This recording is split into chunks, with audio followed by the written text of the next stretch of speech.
శ్రీగురుభ్యో నమః. శ్రీ మహాగణపతయే నమః. శ్రీ లలితా మహాత్రిపురసుందరియై నమః. దేవతల యొక్క ప్రార్థన మేరకు మహాశంభువు మహాయాగం చేయగా శ్రీ లలితాదేవి చిదగ్నికుండం నుంచి ఆవిర్భవించింది. లలిత కోటి సూర్య సమప్రభయై శ్రీచక్ర రథం పైన ఆసీనురాలై ఆవిర్భవించింది. శ్రీ లలితాదేవి సకలము తన నుండే సృజించింది. హృదయం నుండి చంద్రకాంతితో బాలా త్రిపురసుందరిని, తన యొక్క బుద్ధిశక్తి నుండి శ్యామలాదేవిని, అహంకారం నుండి వారాహి అమ్మవారిని, నవ్వు నుండి గణపతిని, 6 చక్రాల నుండి ఆమ్నాయాలను, తన యొక్క చేతుల్లో ఉన్న ఆయుధాలు అంకుశం నుండి సంపత్కరి అమ్మవారిని, పాశం నుండి అశ్వారూఢ అమ్మవారిని, దౌడల నుంచి నకులేశ్వరిని ఆవిర్భవింపచేసింది. మూలాధార కుండలిని శక్తితో త్రిపద గాయత్రిని, త్వక్కు నుండి దేవతలను, రక్తం నుండి ప్రాణశక్తిని, మాంసం నుండి బలం, అమ్మ శరీర సౌందర్యంతో మన్మధుడు ఆవిర్భవించారు. బుద్ధిశక్తి శ్యామలాదేవి ప్రధానమంత్రినిగా నియమించి తన రాజముద్రికనిచ్చింది అమ్మవారు. అలాగే తన యొక్క శ్రీచక్ర రథం నుండి మరో రథాన్ని తీసి అమ్మవారికి ఇచ్చింది. ఇదే గేయ చక్ర రథంగా పిలువబడుతుంది. శ్రీచక్ర రథం 9 పర్వాలతో ఉంటే గేయ చక్ర రథం 7 పర్వాలతో ఉంటుంది. తల్లి జ్ఞానశక్తి రూపిణి, మన యొక్క బుద్ధులను ప్రేరేపించే అమ్మ. అమ్మవారు తన యొక్క అహం నుండి వారాహి అమ్మను సృజించి తన యొక్క శ్రీచక్ర రథం నుండి మరో రథాన్ని తీసి ఇచ్చింది. రథం కిరిచక్ర రథం 5 పర్వాలతో ఉంటుంది. శ్రీచక్ర రథం లలితాదేవి రథం 9 పర్వాలతో ఉంటే శ్యామలాదేవి యొక్క రథం 7 పర్వాలతో ఉంటుంది. అలాగే వారాహి అమ్మవారి యొక్క రథం కిరిచక్ర రథం 5 పర్వాలతో ఉంటుంది. లలితాదేవి తన యొక్క ఆజ్ఞాచక్రం నుండి హలము ముసలము అనే 2 ఆయుధాలను తీసి ఇచ్చింది. అంటే అమ్మవారి యొక్క లలితాదేవి యొక్క ఆజ్ఞల రూపమే వారాహిదేవి. ఇక్కడ ఉన్న అశ్వసైన్యం, గజ సైన్యం, అనేక సైన్యాలకి ఈ అమ్మవారిని సర్వసైన్య అధ్యక్షురాలిగా నియమించారు వారాహిదేవిని. అందుకే అమ్మవారిని దండనాథ అని పిలుస్తారు. లలితాదేవి ఇచ్ఛాశక్తి అంటే సంకల్పశక్తి, శ్యామలాదేవి జ్ఞానశక్తి, వారాహి అమ్మవారు క్రియాశక్తి. ఇక్కడ మనం ఒక చిన్న విషయాన్ని కాస్త వివరంగా తెలుసుకుందాం. సంకల్పశక్తి అంటే మనం ఏ పని చేయాలన్నా కూడా ముందుగా అనుకోవాలి, ఫలానా చేయాలి అని.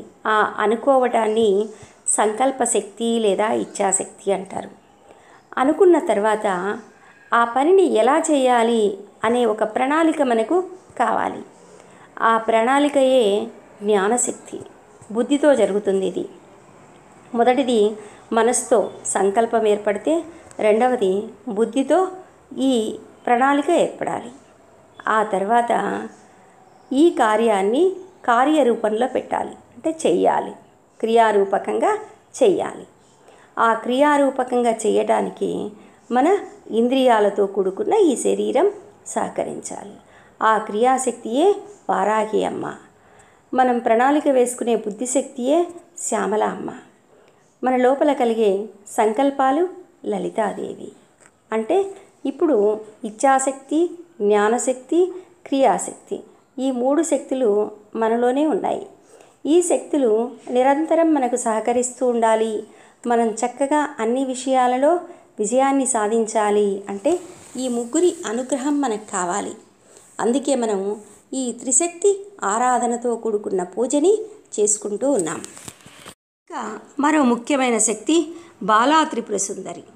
ఈ అమ్మవారు లలితాదేవి యొక్క హృదయం నుండి ఆవిర్భవించింది. ఈ అమ్మవారికి కూడా అమ్మవారు తన రథం నుండి కర్ణి అనే హంసలు నడిపే రథాన్ని తీసి ఇచ్చింది. ఈ అమ్మవారు మనలోని ప్రాణశక్తి రూపిణి. ఇక లలితాదేవి అంటే స్వాత్వైవ ప్రోక్త లలిత అంటుంది శాస్త్రం. ఆత్మ, మన యొక్క ఆత్మరూపిణి లలిత. అంటే ఆత్మ ఉంటే కానీ బుద్ధి, అహంకారం ఇవి ఉండవు. కాబట్టి ముందుగా లలిత ఆత్మరూపంగా లలిత ఉంటే బుద్ధిశక్తి శ్యామల, అహంకార రూపిణి వారాహి అమ్మ ఉంటారు. మన శరీరం అనేది ఒక రథం అయితే ఈ రథం శ్రీచక్ర రథం. ఇందులో కూర్చున్న తల్లి లలితాదేవి ఆత్మరూపంగా కూర్చుని ఉన్నారు.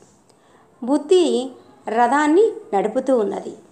అంటే ఆత్మశక్తిగా కూర్చున్న లలితాదేవి ఇచ్చే సలహాలు సూచనల మేరకు బుద్ధి మన రథాన్ని నడుపుతోంది ముందుకు. నడుస్తున్న శరీరం వారాహి అమ్మ. అంటే ఇంద్రియాలతో కూడుకున్న ఈ శరీరం వారాహి అమ్మ. వారాహి అంటే క్రియారూపం. బండాసుడితో జరిగిన యుద్ధ సమయంలో శ్రీ లలితాదేవిని 25 నామాలతోనూ, శ్యామలాదేవిని 16 నామాలతోనూ, వారాహి అమ్మవారిని 12 నామాలతోనూ స్తుతి చేశారు.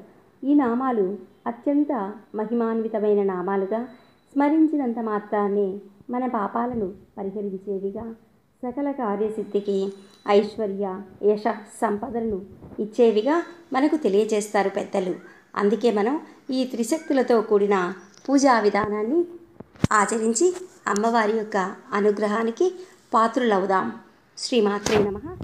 ఈ పూజా లింక్ మీకు డిస్క్రిప్షన్లో ఇవ్వబడుతుంది.